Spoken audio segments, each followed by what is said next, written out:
The big story that we are focusing on India Global today. Is it nationalism or is it a growing threat to immigrants?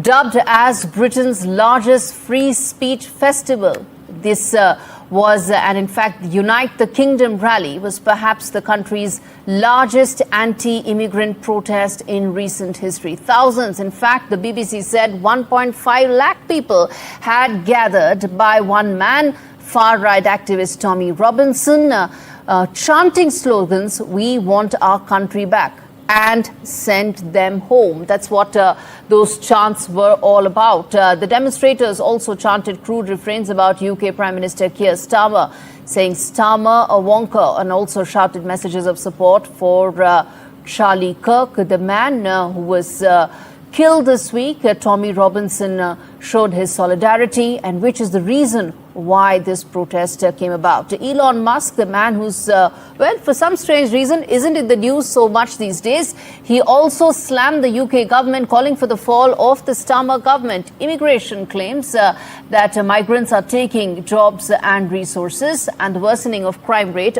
were primarily the two reasons behind the anger and the protest that broke out. What does this mean as far as the Indian community is concerned, the diaspora there? And also, will this have an impact as far as the India-UK relationship is concerned? And really the elephant in the room that we're going to talk about.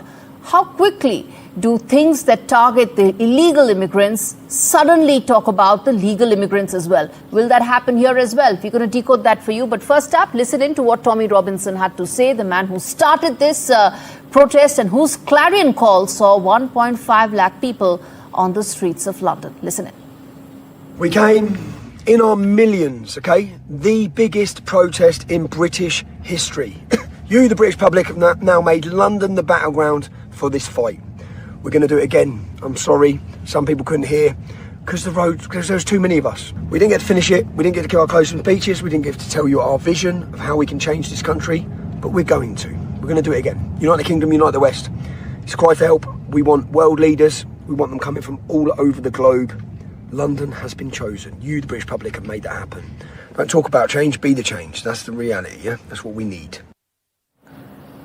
All right, so the clarion call of Tommy Robinson was answered. There were thousands of people on the streets. But what happens next here? Is this now going to be a larger movement targeting illegal immigrants? How should the Indian diaspora be looking at it? There are a lot of Indians who are in the UK, who want to go to the UK. And will that be affected? Those are the big questions. We put that out for you. First up, is this free speech or is it far-right nationalism? And will this dovetail into the larger far-right movement that one is seeing across the UK? Germany is the other one. Next, will anti-immigrant protests topple the Starmer government? Elon Musk has spoken about it. Nigel Farage has a lot of momentum and support going on it.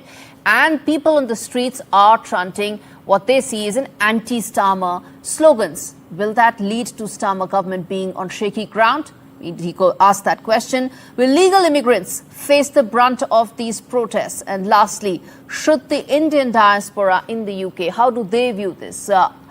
Are they in some sort of trouble? Do they have reasons to worry? Those are the other questions that we're going to put out. Professor Scott Lucas joins me on the broadcast, Professor of US and International Politics, Clinton Institute, joining me from London. I also have Harjap Singh Bangal, who is an UK immigration and human rights lawyer. Well, several people actually call him the immigration guru, actually. Okay, so let's start with you, Professor Scott. These are protests that were essentially about uniting the kingdom. It was a clarion call by Tommy Robinson. But I'm going to try and look it through the lens of people who will get impacted in it and focus solely on the Indians. I'm going to come to the bit about how Tommy Robinson has made a distinction between the Indian immigrants and several others in just a bit. He's in fact spoken about it, saying Indians have a separate, they are better than the rest. They're lower in the crime rate. I'm going to come to that in just a bit.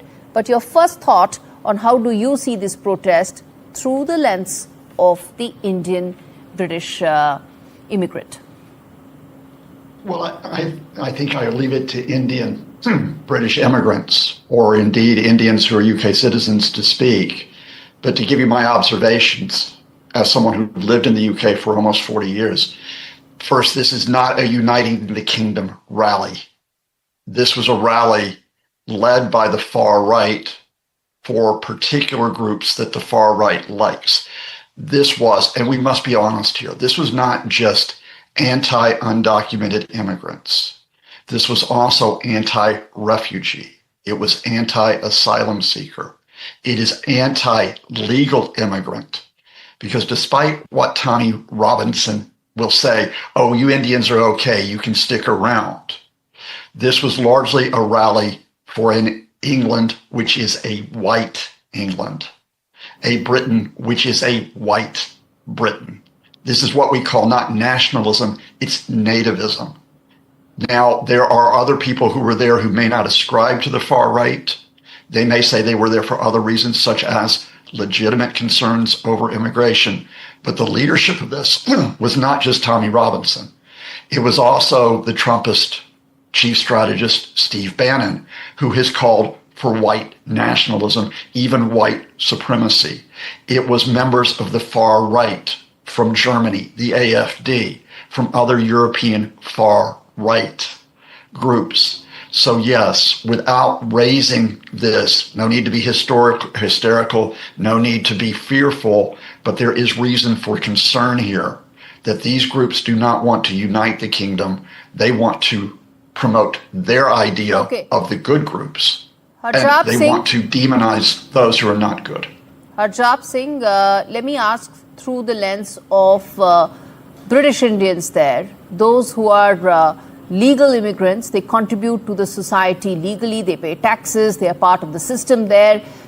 What about them? Do they stand to get impacted? And also, let's also put a lens on the undocumented ones as well, or the illegal immigrants as well, those who go from India to the UK.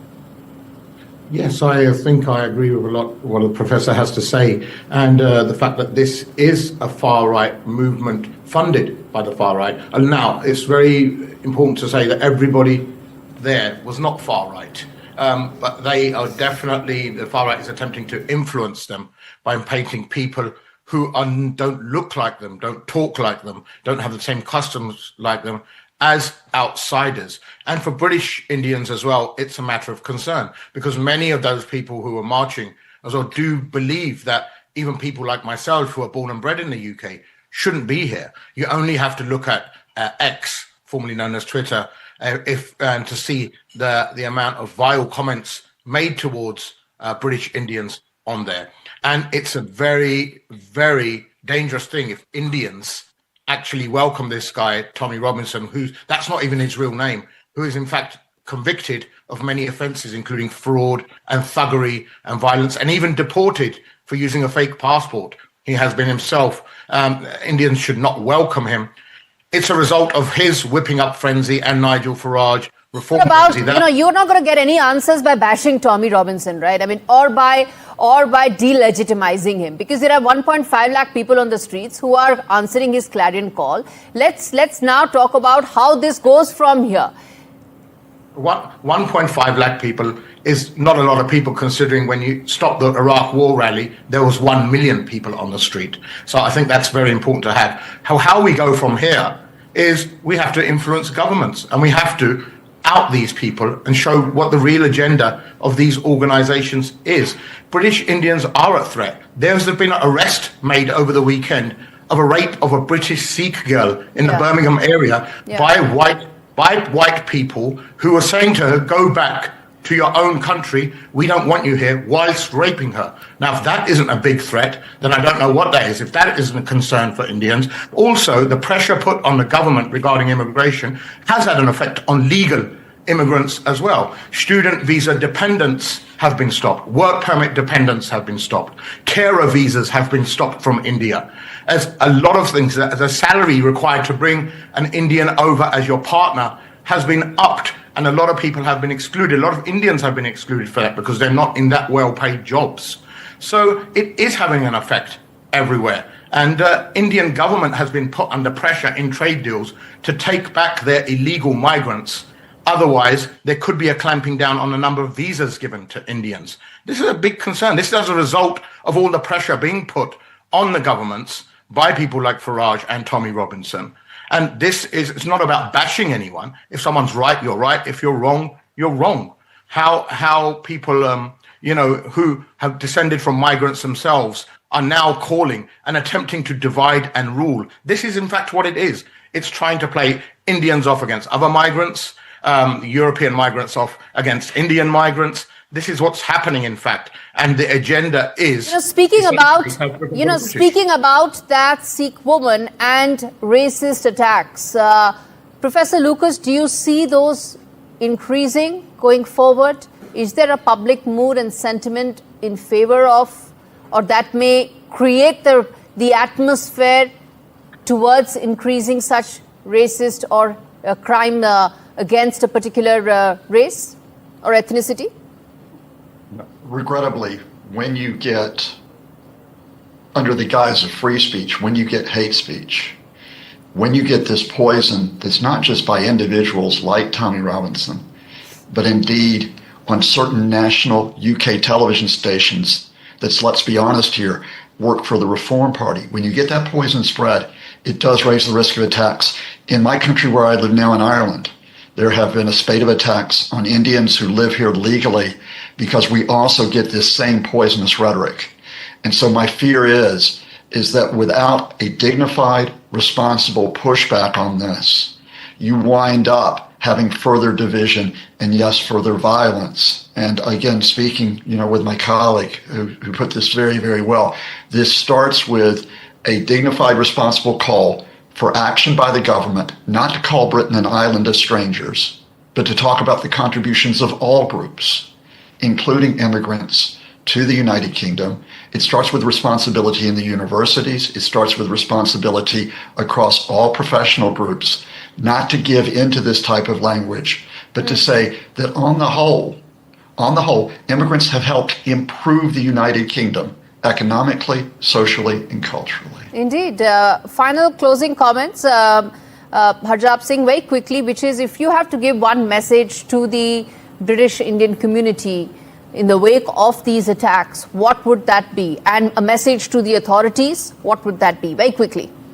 Stay safe, stay united, try and find out the reasons behind it.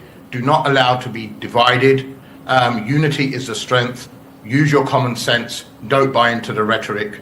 See the people and recognize the people who are trying to amplify this hate, because ultimately, once they're finished with one group, they will then come for you. All right, I'll leave it there, gentlemen. Thanks so much for joining me on India Global. Well, viewers, bottom line on this really is that as far as the anti-immigration protest is concerned, there is now a groundswell in favor of what many would term as a far-right protest, which is about negating the other, which is about ensuring that communities that contribute to the British economy are also completely ignored.